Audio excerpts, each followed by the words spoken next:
They say every town has that one place people avoid, not because of ghosts or curses or any story they're willing to tell, but because of a silence around it. A silence that's deeper than fear. In our town, that place was the house on Wakefield Lane. No one ever bought it. No one dared enter. It stood there like it had always been there. Timber bones sagging under time, its windows sunken like tired eyes.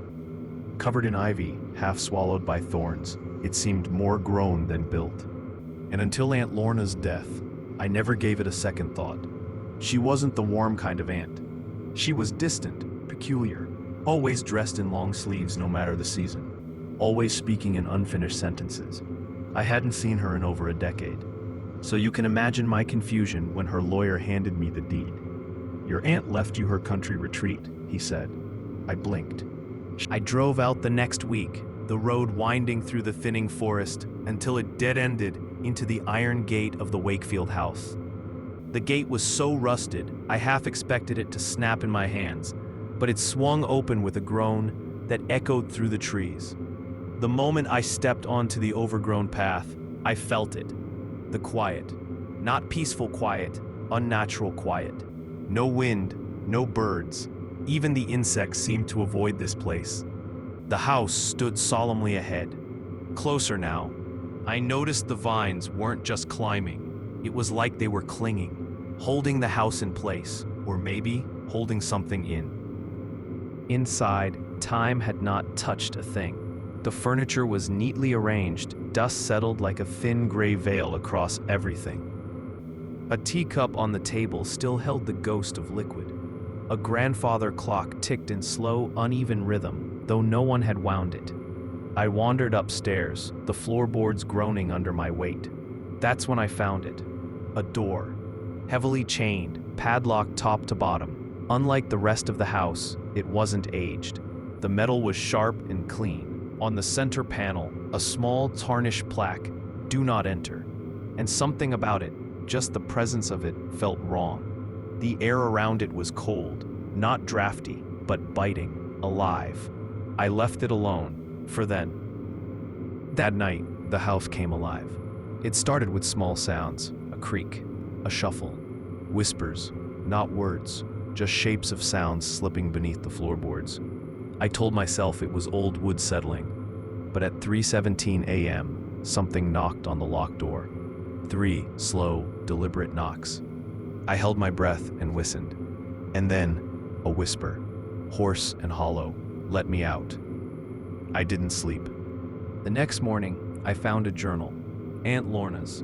It wasn't hidden, just placed, right there on the kitchen counter, as if waiting. The early entries were mundane. Tea blends, weather notes, dreams of birds. Then the tone shifted. Something came through the mirror. Just a flicker at first, then a voice. It mimics people I know. I heard Mother last night. She's been dead 20 years. I chained the door after it whispered to me in my own voice.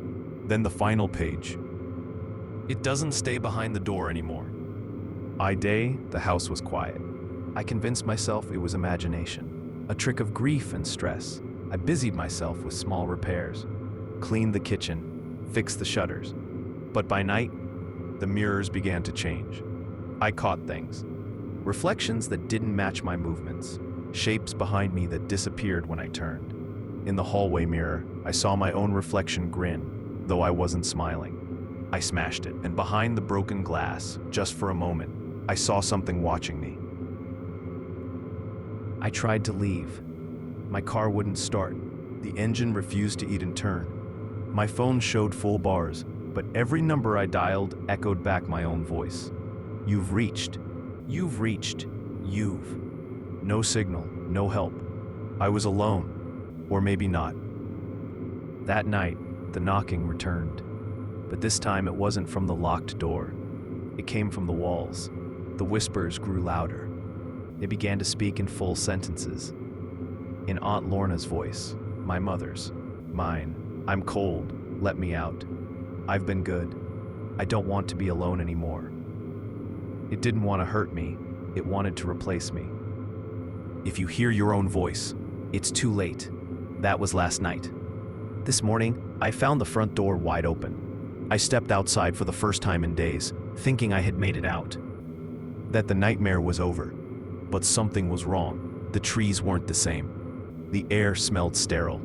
And across the lawn, I saw myself, standing at the gate, eyes wide in horror.